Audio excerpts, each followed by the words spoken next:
My colleague, British national Emma Leaning, recently tested positive for COVID-19 and has been required to enter central quarantine. Last night she spent her first night at the World Expo site, which has just been repurposed to house 7,000 asymptomatic patients who will be allowed to return home after returning 2 negative tests. I had a chat with her earlier today to see how she's getting along. So, arriving at the quarantine site, I came from a quarantine hotel, and we, like a huge coach, picked us up. But I had a sneaky suspicion that it was going to be the expo site because I'd been told that new cases were all being sent this way. And then sure enough, we pulled up and here I am. And the first thing that hit me when I came through the big doors into the main room, and when I say room, we're talking like airport hangar kind of, massive chough-off room. The instant thing that hits you is the beds, like just a sea of beds. And there wasn't that many people here. I think I was, one of the first here. And that in itself was quite surreal. It was almost like the calm before the storm. Apparently, there are 7,000 beds in this room, which is just, bonkers, right? And in terms of how many people are here, I'd say we're probably about, maybe a quarter full.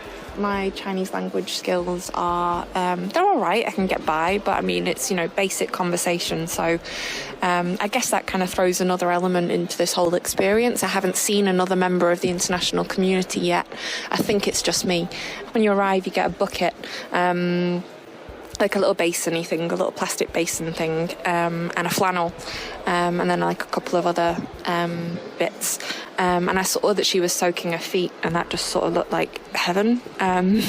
So I went and got myself some hot water, and then I shared with her some of the shower gel that I had, and we both just sat there soaking our feet for a bit, just taking it all in, and that was really nice. My symptoms in terms of COVID are really mild, and I'm actually feeling much better in that sense today than I was yesterday and the day before. But I've not slept, and that's really tough when you're not feeling great, and it also makes the conditions that you're in harder to kind of deal with, mentally and physically. It kind of makes that harder. It's hard to sleep because of all the noise. It's not just the snoring, although that's the major one, but there's kind of, iPhones and iPads and all that kind of stuff going on at all hours, and, the big, like all the lighting stays on super bright. They don't kind of dim any of the lights, sorry. So, it's not kind of set up for the rest that everybody keeps telling me to get. And community's kind of, it's another thing that's kind of really stood out for us. Little things like, sharing bits with, whoever it is you're sort of bunking next to and stuff. It pulls you together, and it keeps you going. So I think community, as much as, our community is struggling and really going through it at the moment, it's community spirit that I think will be one of the things that brings us through the other side.